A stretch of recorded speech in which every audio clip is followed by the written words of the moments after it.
So one of the things that the industry has been buzzing about nonstop, that my inbox is flooded with pitches, is AI, ChatGPT, Lensa, DALL-E 2, you name it.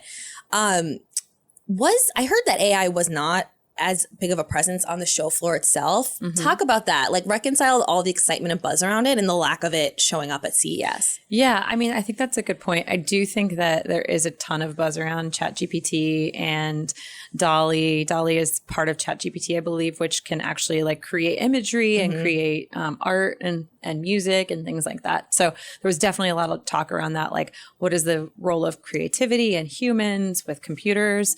I don't think anyone has the answer to that question, but it certainly is interesting to watch. But then, we were talking about ChatGPT as a writer, if you can write your own articles, if you could write term papers using these tools, like how does that work?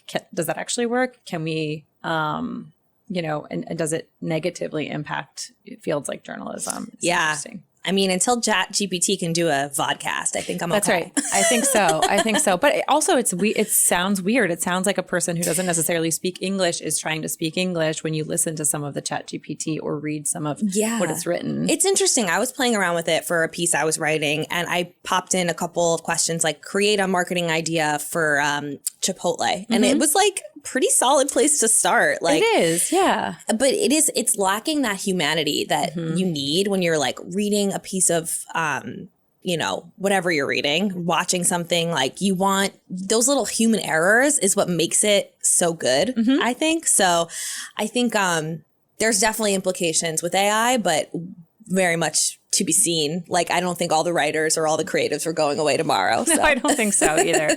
I think it's interesting, when you're writing a story, I'm sure one of the things that a journalist does is take something that could have been 40 words and make it 20 words. Yep. And I think there's an art to that.